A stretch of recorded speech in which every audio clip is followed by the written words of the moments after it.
Welcome to Sword and Shield, the official podcast of the 960th Cyberspace Wing. Join us for insight, knowledge, mentorship, and some fun as we discuss relevant topics in and around our wing. Please understand that the views expressed in this podcast are not necessarily the views of the U.S. Air Force nor the Air Force Reserve, and no endorsement of any particular person or business is ever intended.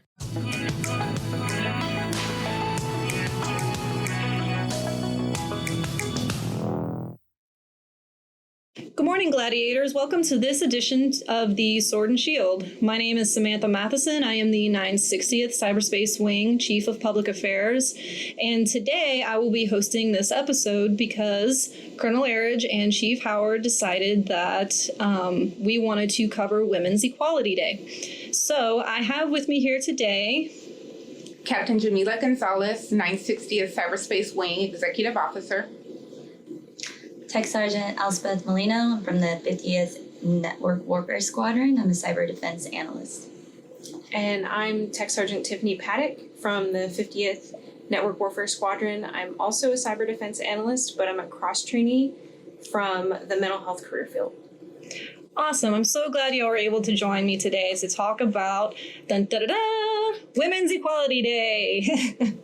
I know, I'm a bit of a dork, but whatever.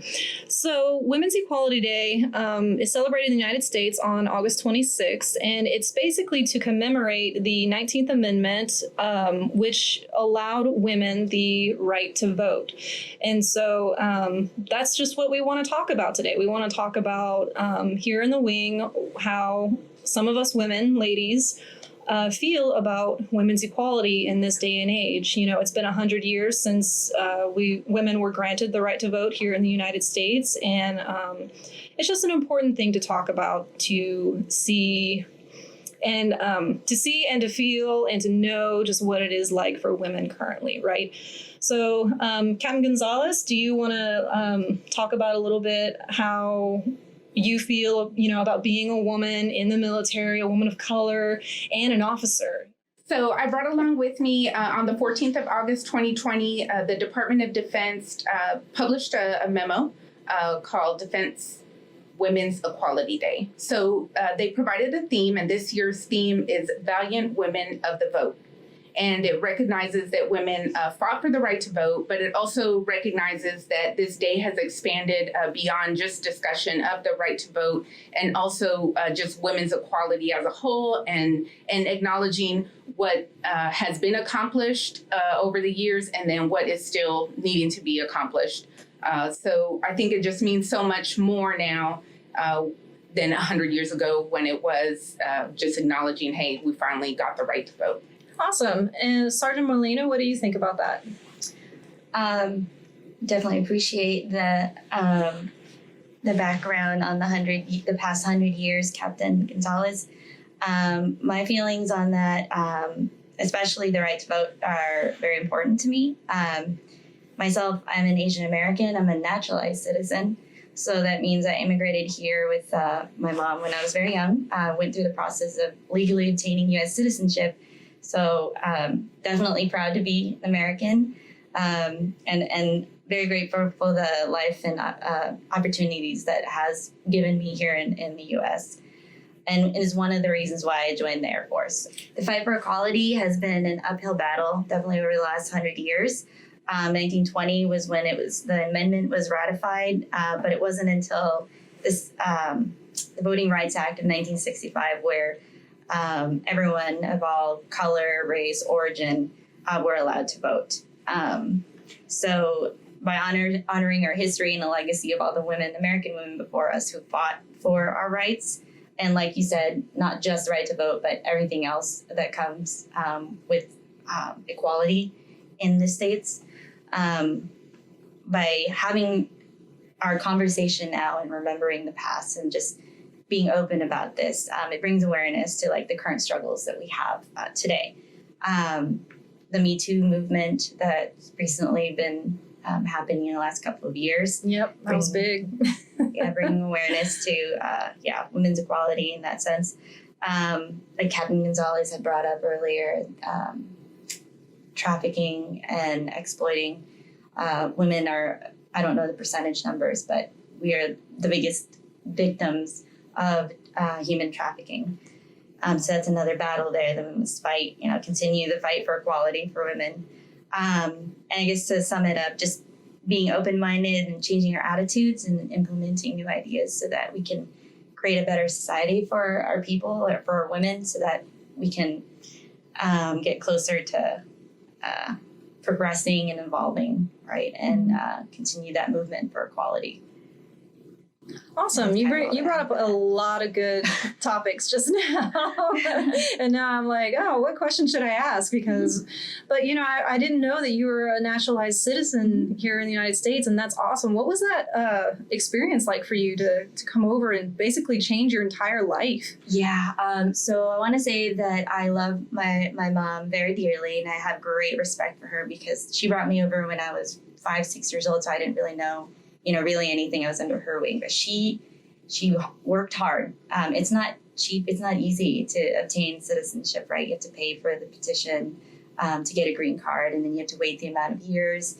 My mom worked 2 or 3 part-time jobs. I know as an immigrant, you can't really get a good paying job. So she fought hard, tooth and nail, to make sure she brought me here to give me a better future.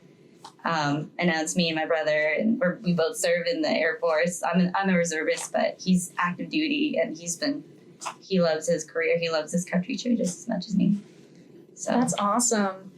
Captain Gonzalez, what do you got? Yeah, I definitely, hearing your story, I think it brings to mind, my mom was an immigrant when she came to this country. I was born here, but having a female role model to me that was my mother, who was very independent and did those same type of things of having to transition herself and her family over to this country. Just kind of, thinking about equality, I never felt that I wasn't equal to my male, to anyone that I saw that was male. And I think it just kind of may have been because I saw a woman working in the workforce, providing for her family.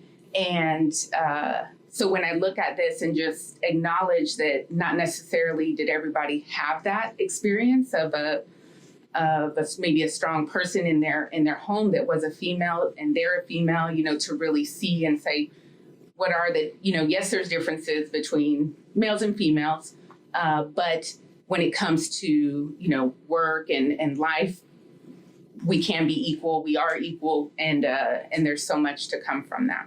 Yeah, role models are extremely important, not just, to us women, but, to every child growing up. And I think mothers definitely have a huge impact on children. Sergeant Paddock, what do you think? Actually, I think because I come from sort of a different military background, being that I've spent 11 years in the medical career field, and of course, of the 20% of women in the Air Force, majority of them likely are in the medical career field, but I often found myself where every single person in my chain of command was a woman. And even having some young male airmen that maybe weren't happy about that. And they'd say, well, I don't have anyone to look up to because everyone in my chain of command is a woman. And why can't we look up to these women that are taking on great leadership roles, that are serving their country, and they're doing an amazing job? That they can be everything from a flight chief all the way up to a group commander. And now, as we've seen, the chief of staff of the Air Force is a female as well, and an Asian American. Mm-hmm. So, we have examples everywhere. Yeah, I mean, you touch on something really, really great too. It's having representation in our leadership is very, very important. So in some ways I can relate to maybe what some of your young male airmen have said, like, I don't see anyone in my leadership that's like me. And, so it is important to have that representation, but I think you're also correct too, in like, just because someone is a different gender doesn't mean you can't look up to them, right? So it's natural kind of to think that gender is important when it comes to your role models. But at the same time, it's not. It depends on the person, and it depends on who the role model is, and it depends on your environment and how you grew up and your culture. And I mean, there's so many different factors that go into in each individual person's personality. for lack of a better way of putting it. Right. But I think you bring a good point that even today, you can hear maybe some males and females saying, well, because I don't see myself in the same gender, that it's creating a barrier for me to understand how I can see them as a role model. And so, earlier when we were talking about being younger, you really don't know what you don't know. And to your point, Sam, as we get older, we're able to say, yes, that's a male leader. And these are the qualities in that individual's leadership style that I'm taking to note, and it has nothing to do with their gender. And this is a female leader that has these qualities, and I'm taking them to note. But I do think that is the difference that you can acknowledge maybe as you develop and you get older, not when you're a small kid and you're just like, oh, that lady looks like me, and look, she's the president. You're not going to have that, oh, they have this quality that's allowing them to reach their full potential. One of the things that I don't remember who brought it up earlier, sorry, but it was brought up earlier in an earlier conversation was the great things about being a woman in the military is that we are guaranteed equal pay to our peers because the rank structure is a static thing. What do y'all think about that? So I think in this at this time in the military, it's that is one of the progressive parts that I could say. That I see that we can acknowledge for some of us that have been reservists and worked in the private sector, that it hasn't come up to that same level. I think it facilitates in the military to know for everyone, the males and the females, to say, because of where I've reached in my career, I'm being paid and compensated the same as my peer. And so I think it unites, in a sense, that peer mentality to say, we're both tech sergeants, we're both captains, we're both performing our functions, and we're compensated equally. And I think of how that impacts in the private sector, whereas, it is at times I'm a female and you're a male and we're working the same job and I'm possibly working harder and outperforming, but I'm compensated less because of the fact that we have not reached that equality yet across the board and outside of the military. Yeah. Said. Yeah. Bring up a lot of great points there. So, and one of the great difficulties I think too is women and men aren't the same, and so I think equality a lot of times is misunderstood and misinterpreted as this concept where we have to be treated the same. And that I don't really think that's the case. I think equality for me, when you say equality, I think, do we have the same opportunities, and are we treated the same when it comes to things that are in our control, and for instance, and this is something that we talked about a little bit earlier, like the ability to give birth to children. Men obviously do not have this ability. We as women, we do, and it happens all the time, right? Because that's the cycle of life. So in regards to things like that, a lot of times us as women, we do get treated differently. And whenever we get pregnant, depending on what job we're in, we do get treated differently, So like I used to be a maintainer way back in the day. And whenever a woman in the maintenance world got pregnant, there were just certain things that she was automatically restricted from doing. And it was just to protect her and protect the child, and it wasn't necessarily to prevent her from having opportunities or hold her back or anything like that. And it wasn't special treatment per se, it was just, to protect her or the child because the family is important to the military. And I feel like that's always been the case. But the application, I think, sometimes gets skewed or misunderstood for that. So I believe all three of you have children. Can y'all talk about a little bit with me what it was like having children in the military and what you think about that? So for me, I had both of my kids before the most recent changes to the maternity policy that Secretary James had implemented. So I had what people knew for such a long time. It was the 6 weeks for the mom, 1 week for the husband. And I had to fight to get anything more than that. I used all my leave And then after that, that put me in a position where if my child got sick or if anything else came up, if I got sick, we were kind of in a spot. And even in the medical career field, I was often told by my male supervisor, well, can't your husband take care of that? If my kid had to go home early from school or had a fever, and they just look at me and say, your husband can take care of that. And absolutely, my husband can help out. Sometimes kids want their mom. But That's then, a tough spot. sometimes the husband's supervisor's saying the same thing to the husband, Sure, yeah. So who is supposed to Who make does this determination, and it really falls on the members to sit there and figure it out. And sometimes you're just between a rock and a hard place on these things. And it's like, what are you supposed to do? Yeah, I'm really grateful for the new maternity policy, though, and the details that they really thought about in writing that policy, that they look at sharing time between mom and dad, and that it isn't just static that mom gets the time and dad has to get back to work. Because I know that the previous policy was written that they have a year to take paternity leave. So there were often security forces members that were told, when your wife has a child, we don't have time right now. We don't have the staffing to support that. At some point in this year, we'll give you that week of paternity leave. And that's kind of frustrating because the intent, and I think with the new policy, they really tried to focus on the intent of that beginning newborn time of parents establishing a bond with their children and not just, we'll give you a week off when it's convenient. Mm-hmm. Right.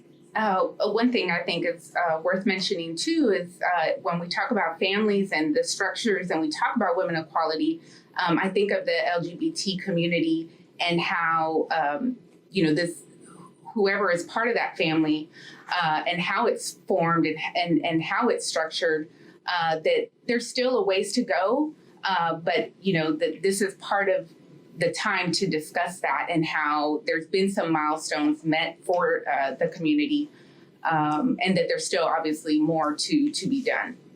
No, y'all brought up some excellent points here. And I think about, my mentality growing up. And so I'm 36 years old. And when I was a kid, these types of issues weren't really things that I really thought too much about. I'm like, oh, we have the right to vote. Oh, we got equal opportunities all the time, But now as an adult, a lot of these different ideas and the subtleties of our culture and our lives, have been highlighted, with the Me Too movement, like you brought up earlier, human trafficking, the glass ceilings that women encounter all the time.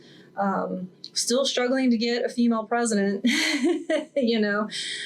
and it's interesting how just growing up and maturing, how your viewpoint can change. If you had asked me as a 16-year-old, do you feel like you have the same opportunities as all the males in your life? I would have straight up said yes with no hesitation, And it's all comes down to awareness, and that's why I think it's kind of important to have these days to highlight women, like Women's Heritage Month.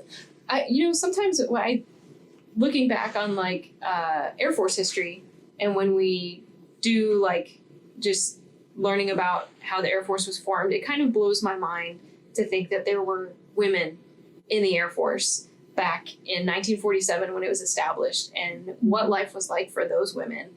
And especially as a veteran, when even today, when people think of a veteran, they don't often think of a woman. But gosh, I couldn't even imagine back in the 50s and 60s to be a female veteran and what their experience was. Mm-hmm. I'm grateful that there are women's veterans groups now. San Antonio Women's Veterans is a group that I'm a part of. And it's really nice to get together with other women. And we've all had the same experience. Oh, yeah. I mean, I got to I got a lot of stories, but one of the things you brought up that reminded me. So I remember one time it was, I believe Veterans Day. It's the day where, where they give out all the free food. You can go to a restaurant and they'll either give you a free meal or a discount or whatever. And I remember we're going through the line and they, were checking people as they were going through to see who needs a free meal and who's paying or whatnot. And he was asked, like, are you a veteran? And he said, yes, so happily goes on through, and I'm expecting to get asked too because I'm there, and completely looked over, wasn't even spoken to, wasn't addressed, and I had to basically tell this guy, I'm a veteran. Give me my free meal. I want a free meal.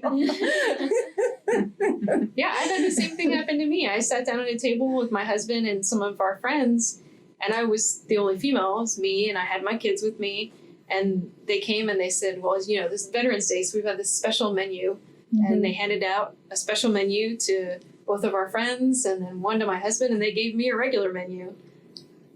Like, what is this? I was so confused. Like, you didn't even ask. Yeah. Yeah. And it's just like these assumptions are what I feel like why awareness is so important. I feel like through no fault of men of their own, a lot of times they don't quite see what the struggle is like for people on the other side, and so a lot of them do. I'm not at all saying, that they're wrong or blind. But, the importance of awareness is just for these instances to help raise awareness and to help people in general just kind of understand and know, like, hey, a veteran isn't just a male white guy. Well, I just think Offutt Air Force Base had some of their senior master sergeant superintendents, and they weren't all senior master sergeants, but they were all superintendents on the wing staff, and so they invited, and there was male and female representation, and they went along the lines of discussing how they feel, what their part is with this day and women's equality in general. And so I think it's so important when we have discussions that are to advocate or put awareness about a certain group to have others of a different group also represented, because we are all part of the same human race, and I need the males to also believe in equality as much as I want the women to believe in equality, so that we can find ways to partner and bring about the change that we want to see. And so I just think just by them even making sure that they invited all of the superintendents, and one was, one of them was a female, and I mean, one of them was a male and the rest were female. It brought that discussion for him to include his perspective and how, him to include his family and how he has daughters and how he wants them to be thinking about how they are equal and that they can achieve as much as their brother or anybody else that they see. So that was just a plus that I thought was good in a recent discussion that I heard. Yeah, that's really awesome. What do you think, Sergeant Moleno? No, I think that's really awesome to represent that, that whole, because we're all part of a pie, right? A whole piece of pie. And if we represent all the different people and bring that awareness to everyone that's part of our whole, that's how we bring about change. Well, gladiators, that wraps up this discussion about Women's Equality Day and some of the perspectives and challenges and issues that women in the military may or may not, I would hope, would relate with us on some of these topics. So thank you very much for your time, and thank you for what you do, and have a fantastic day.